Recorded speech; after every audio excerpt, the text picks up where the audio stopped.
إن الحمد لله نستعينه ونستغفره ونؤمن به ونتوكل عليه ونعوذ به من شرور أنفسنا ومن سيئات أعمالنا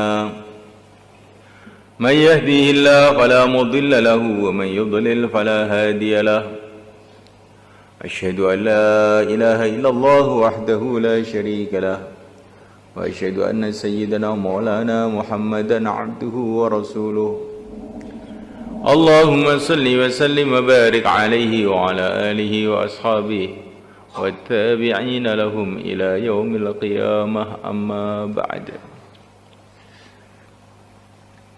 Hadirin dimuliakan, hari-hari ini adalah hari pertengahan Ramadan. Tanpa terasa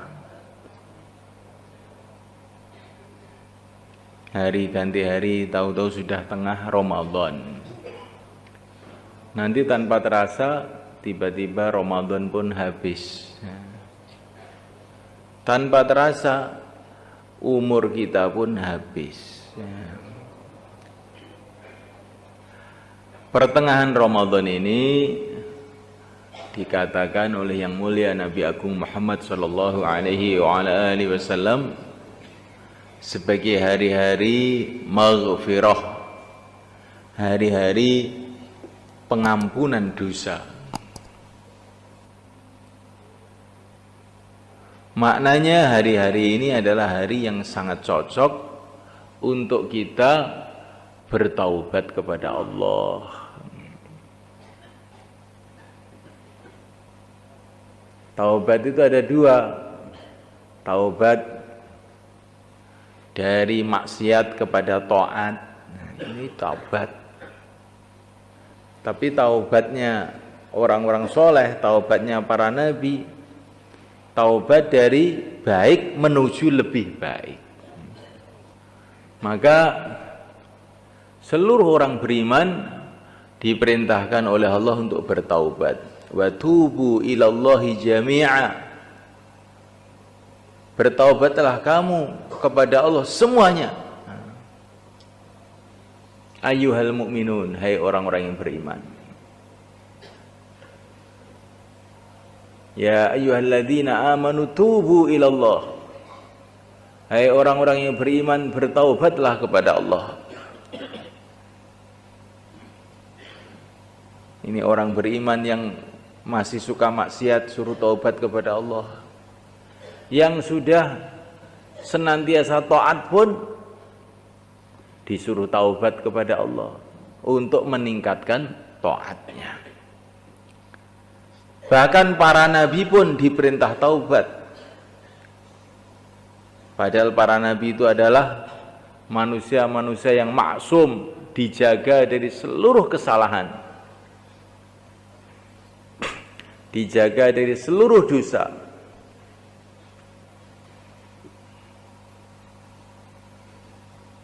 Mereka ini adalah manusia yang dibimbing langsung oleh wahyu Allah. Tapi mereka diperintah juga untuk taubat, maknanya untuk lebih meningkat lagi.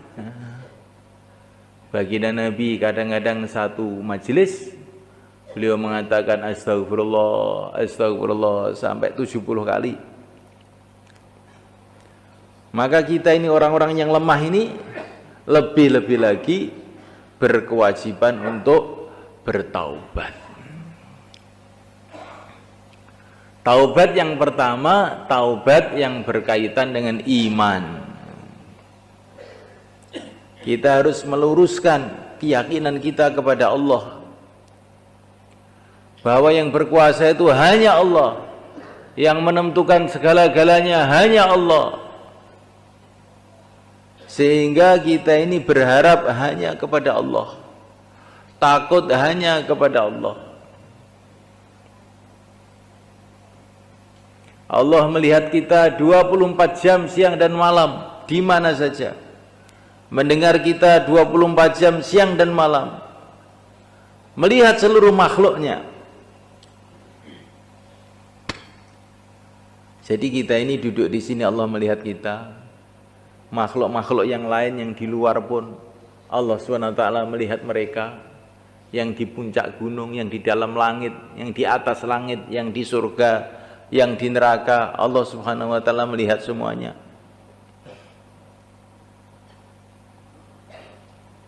Maka kita ini kalau diganggu orang, ya, kalau diganggu orang itu tanamkan dalam hati, Allah melihat saya, Allah melihat dia. Gak usah marah, sibuklah tawajuh kepada Allah. Nanti orang yang ganggu kita ini nanti akan disingkirkan sendiri oleh Allah. Disingkirkan oleh Allah. Idza ishtaghala an-nasu bik fashtagil billah, kata para ulama.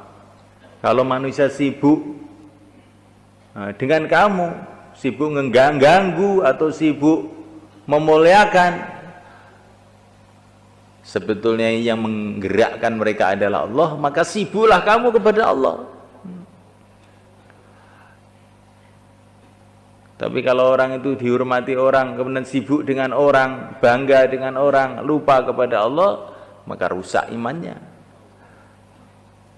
Yang menggerakkan orang-orang untuk menghormati kamu itu Allah, untuk menguji kamu. Coba kamu tawajuh kepada orang apa tawajuh kepada Allah? Yang menggerakkan orang mengganggu kamu itu pun Allah. Allah menguji kamu. Kamu tawajuh kepada orang-orang ganggu itu apa tawajuh kepada Allah? Tanamkan dalam hati, Allah melihat kita. Allah yang memberikan penglihatan tentu maha melihat.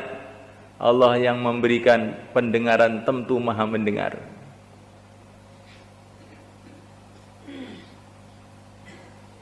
Nabiullah Musa alaihissalam ketika dikirim ke Mesir sendirian menghadapi macam-macam masalah dari segala arah, maka Allah berfirman, la takhafa innani ma'akuma asma'u wa ara.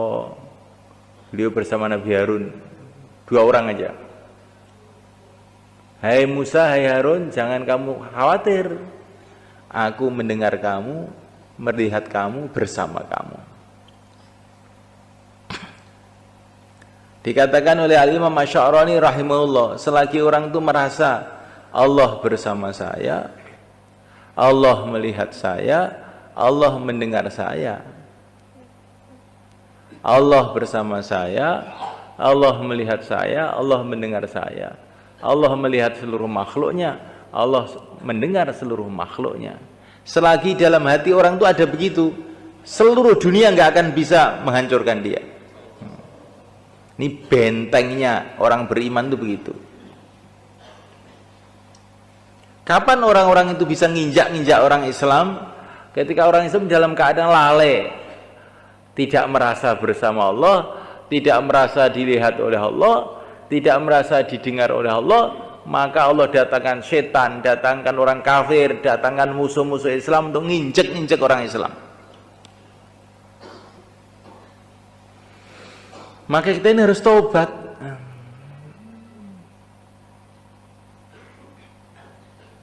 Nah, malaikat Allah SWT, kalau kamu itu di sini, saya bayan ini, terus kamu tuh menghadap ke timur, nyingkur, nggak mau dengar, kira-kira membuat marah saya atau tidak? Membuat marah nggak? Nah, kita ini di depan Allah, dilihat oleh Allah, didengar oleh Allah, kemudian nyingkur, nggak ingat sama Allah, malah kita ingat pada yang lain-lain. Kira-kira ini adab kepada Allah apa tidak? Nah, makanya banyak musibah dalam kehidupan kita ini, gara-gara kita ini banyak lupa kepada Allah. Perasaan kita ini, aku salah apa toh? Saya ini salah apa? Kita tidak merasa berbuat salah di depan Allah, didengar Allah, dilihat Allah. Malah kita ini lupa kepada Allah, bahkan maksiat kepada Allah.